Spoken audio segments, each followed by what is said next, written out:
Rebeka Šramková tady skončila v druhém kole kvalifikace. Jak si vysvětlujete tu porážku dneska?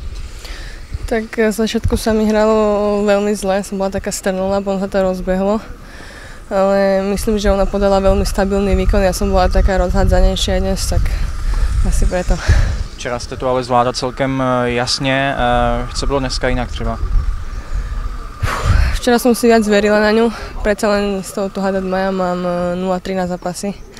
Takže som išla s takou malou dušičkou do toho zápasu, ale tak snad na budúce to vyjde. No.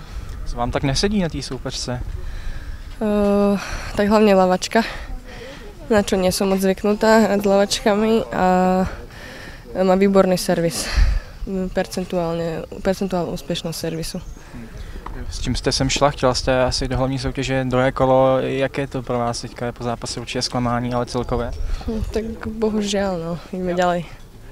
Jak jste na tom teďka, jakoby, vy jste měla takový překotný změny, jak jste na tom se vším jakoby obecně teďka? A myslím, že sa z toho postupne dostávam. S novým trenérem vám to klape? Veľmi dobre si myslím. Už jste to nějak střebala, vlastně ta sezona celá byla taková, měla jste velké úspěchy ve Fed Cupu, jak jste to vnímala, jak zpětně?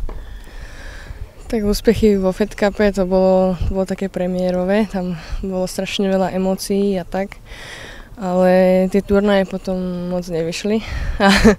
Tak mala som takú sériu prehraných zápasov, tak som rada, že som to aspoň teraz prelomila, to prvé kolo a dúfam, že to pôjde stále lepšie a lepšie. Jste známější teďka na Slovensku potom? Tak to áno.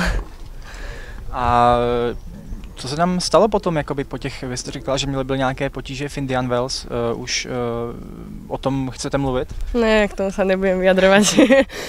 A potom teda ten nejnovější Fed Cup vám už tolik nevyšel, jaké to bylo, jak byste ten zápas s Nizozemskem popsala?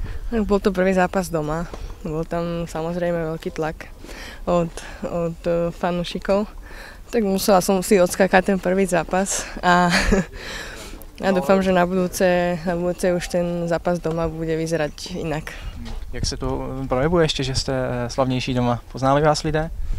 Už sem tam aj áno. Dokonca aj v taxíku, keď sme išli sem do Prahy, tak nás poznali. Je vám to příjemné, nebo spíš se tomu snažíte vyhnout?